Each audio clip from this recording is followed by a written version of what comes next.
Good morning. Today is Wednesday, 17th of January, and the time is 10:26.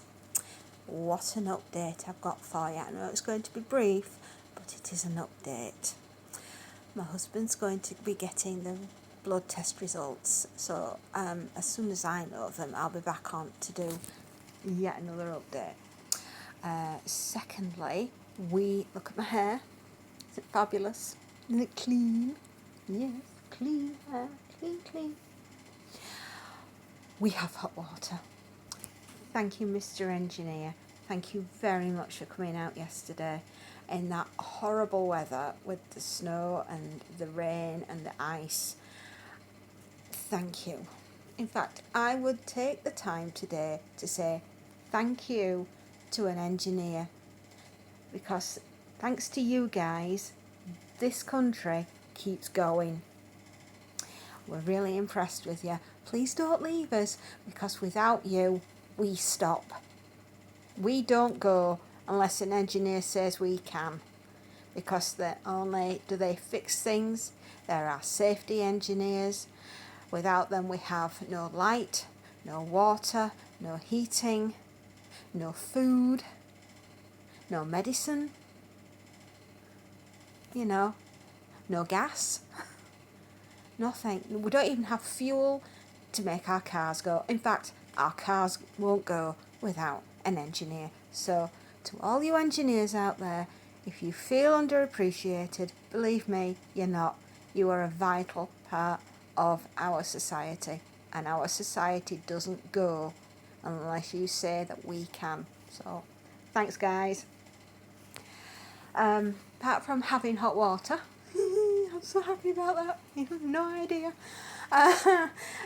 We're also getting the wheels balanced on our car. The youngest has named her Youngie. That's the name of our car. So Youngie is what she will be known as, and she's a Titan. So yeah, we're going to get the wheels balanced on her today. We've got 4x4 all-terrain, all-weather, Battle Beastie tyres on the car, because living round here, you need it. We live in a valley, and it's hills everywhere. Look out the window, hills, moorland, hills, sheep, cows, moorland, more sheep, more hills. It's not the end of the world, but you can see it from there. Yeah. Not that I mind living semi-rural. I quite enjoy it, actually. But you townies, when you ever come up and see where we are, you seem to think that we live in the back of beyond. Well, we quite like living in the back of beyond, thank you. So there. Yeah, I know you like it up here, really. Secretly, you all love Yorkshire. Yeah, it is a wonderful place. So yeah, we're going to get the tyres balanced. Let's see, what else is happening today? Got to be quiet because one daughter's doing night shifts, so I can't be too loud. Oh, the cat's gone out. His nose is getting better. Although he was in another fight yesterday. I wish he'd stop going out looking for a fight. Came back in, more fluff missing. But I suppose the other cat came off worse, I don't know. Anyway, he's okay. He's just, he's a tomcat. That's what tomcats do. They go out and stake their claim to their territory and whatever else they see. So yeah, the cat's okay. Husband's awaiting blood test results. Car tyres are getting balanced. We've got hot water. My book. Yeah, that's the reason why I came on. The Deadly Messiah. I am down to 80 pages. Can you believe that, guys? 80 pages to go. I tell you, this review is writing itself. It's going to beat me. It's going to turn up on here and do the results. I don't know. Oh, and just a quick update as well to the Death of Grass video that I did. I butchered the ending, something terrible. Basically, there's a big gunfight right at the end where John and Pirrie are trying to get into Blind Gill Farm. As Pirrie gets hit, killed, and floats off down the river. Before he dies, he gives the gun to John. John then hits the third person that was manning the machine gun, and then that chapter ends, if you like. We then go into the final chapter where we find out that David, John's brother, has been killed in the battle the previous night, and Anne, John's wife, is trying to convince John that he didn't kill his brother David and that Pirrie did it. And when they're going to see John's brother David, is laid out in the bed, and it reminds him of when he went into the bedroom 25 years previously when Grandfather Beverley had passed away and the will had been read, where in the will back 25 years ago, David inherited the farm and all the money because Grandfather Beverley believed that the land and the money should never be split and that it should just go to one. And so it went to David because David became the farmer, whereas John obviously went to London to become an architect. But his family said just because David got the land and the money, it didn't mean to say that John wasn't going to get the same amount of help. But as John wanted to become an architect, therefore that's how it got left. And then John is talking now to his wife Anne, Anne is desperately trying to convince John that he didn't kill his brother David and that Pirrie did it, but John's not so sure. So it's a bit left ambiguous at that point. John wanted to throw the rifle that Pirrie gave him away, but then he remembered something that Pirrie had said, which is you never throw away a good rifle. And in time, Davy, John and Anne's son, that's David's nephew, will inherit the gun and the land to which they are now on, which is Blind Gill Farm. So that will go to their eldest son, Davy. And Davy will rule the land. And that brings me into seeing it as the new kingdom for a fallen UK, for a fallen Britain. And out of the ashes will rise this kingdom, and the king will be Davy when John Custance has passed on. And then the line of the Custance family will continue down through David, because obviously he will get married and then he will have children and it will be passing, and so on and so on.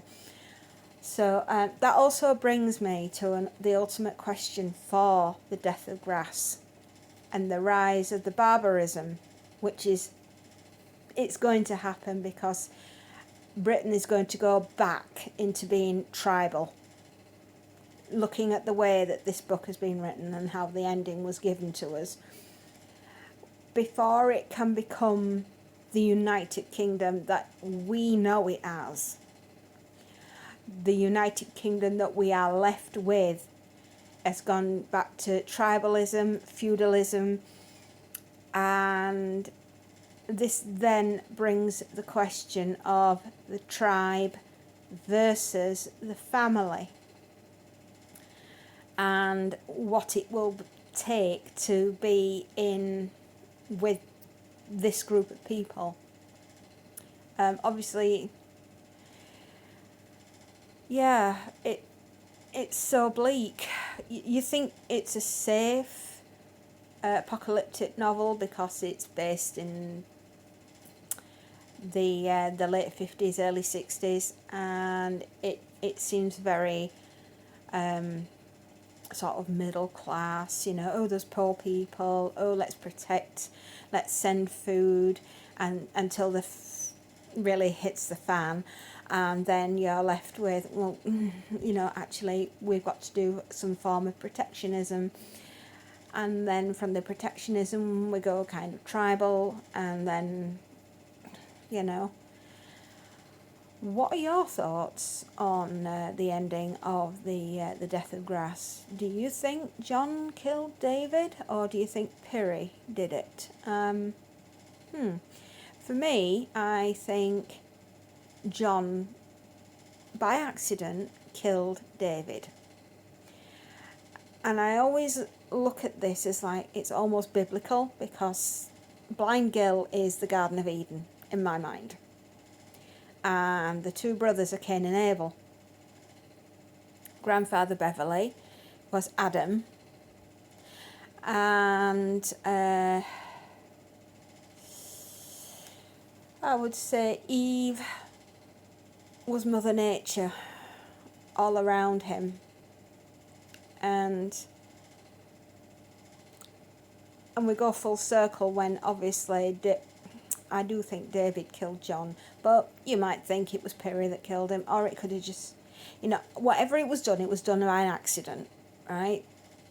I know they were fighting to get one tribe into the other tribe, into Blind Gill, and the unfortunate gun battle ensued, and Pirrie was shot, and he floated off down the river, and the three that were manning the machine gun post, well, they all perished, and one of them just happened to be David, Jon's brother. So, you know, you might not agree, you might not think, you know, it was that kind of an ending, you know, it wasn't biblical in your views. I don't know. But yeah, it'd be really cool, really interesting to find out what your thoughts are. And yeah, sorry for butchering the book review and the ending before. I must have been on another flipping planet, tangent, whatever. So anyway, that concludes the mistake that I made for The Death of Grass by John Christopher. The Deadly Messiah, 80 pages to go, guys. I can do this. I know I can. Anyway, give us a thumbs up. Give us a like. Follow us if you think I'm worth following, you know.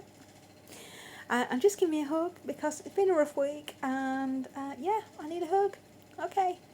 So, hope you're all enjoying some really good books, and yeah, keep reading, even if I'm struggling to. You keep going for me, and tell me what you've been up to and what you've been reading, because I'm nosy and I like to know. And I'll say what I always do. Happy readings, darlings, and enjoy. Bye.